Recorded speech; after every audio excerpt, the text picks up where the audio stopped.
show.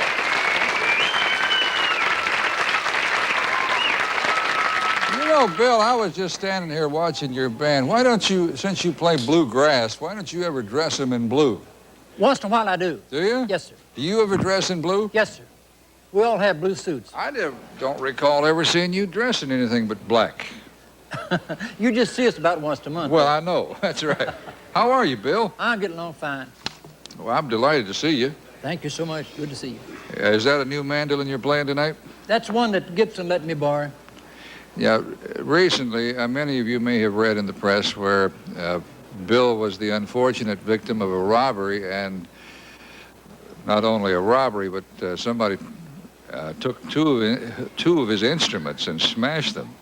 And I read where one musicologist said that one of the instruments, I think the one you played on the show the last time you were here, was perhaps one of the most important instruments in American musicology. Not bragging, Ralph, but I really believe it was. Is this the one you bought at a barber shop? Yes, sir, down in Florida. Miami, Florida. Now, how can you buy one of the all-time greatest instruments in a barber shop? That doesn't seem like the place you would go to buy an instrument. Well, back in the early days, you see, there wasn't no mandolin playing going on much till everybody all over the United States and the world knew that I was playing a mandolin. So then a lot of them went to playing it. All right. Who was playing it? Who was playing this instrument in the barber shop? Nobody. It was just laying there in the window. Had a little sign up here, I believe, said $150 or something like that. You bought it when? Oh, it was way back in the early 40s. 41, I believe. What is the approximate value of that same instrument today? You bought it for $140? $150. $150. Well, I'd say at least 5,000 or on up. Now, what kind of instrument is it? I'm talking about the same kind I had, the F5 Gibson. Lower. Now, I know a lot of people have been concerned not only about your future and about what could happen to you, but they've been concerned about those very precious instruments that were smashed. There were two of them, I believe. What was the other one? It was a Gibson F5 lower. It was about 3 months older than the one that was so popular that the people loved. You're saying F5 what? Lower. What does that mean? Lower. He was the man that made the Gibson. All right, what's going to happen to these instruments that were smashed? Well, Gibson is working on them, and I think they're going to go back together, and I just hope they will, and I can continue on playing, and they can stay with me as long as I play music.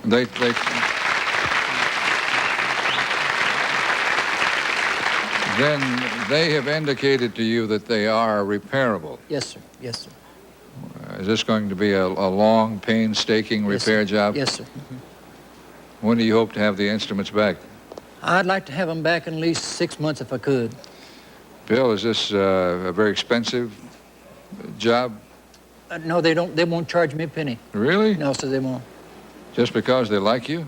Because you're an historic figure? Well, I've sold a many mandolin for them. Ah, I guess you have. You've sold many a Gibson mandolin for them. That's what I'm saying, yes. I'll tell you, let me tell you one brief story. You probably remember it. I'm backstage at the Opry, 1962, 63, and I'm with Ira Leuven. And Ira's he's got a mandolin he bought in Germany.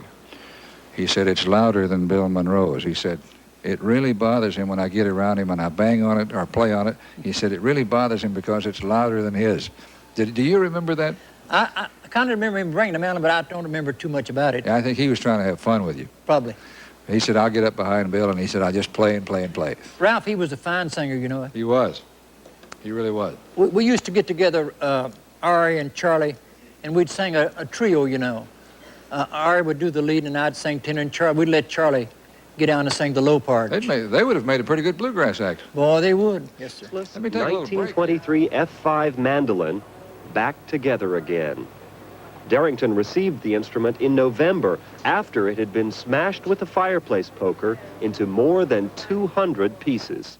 All of this section of the mandolin was missing. The poker had gone through in about 6 different spots and completely broken away the middle section of the mandolin. The hardest part was not to align those pieces in there, but it was to make sure that every piece was indeed there. Darrington used photographs of Monroe's famous mandolin to help piece it back together. He even reconstructed the interior label signed by Gibson mandolin developer Lloyd Lohr in July 1923. Darrington, who's an accomplished mandolinist himself, says he never expected to see the most famous mandolin of all close up. It's kind of like seeing your neighbor's wife naked. You, you never expected to see what you saw. It's quite interesting. I mean, I've seen the inside of the mandolin, and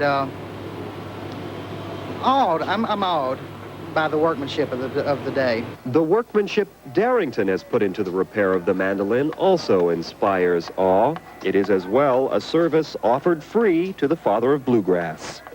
I've never had no company in the world stand behind me and do the things that I needed done like Gibson has.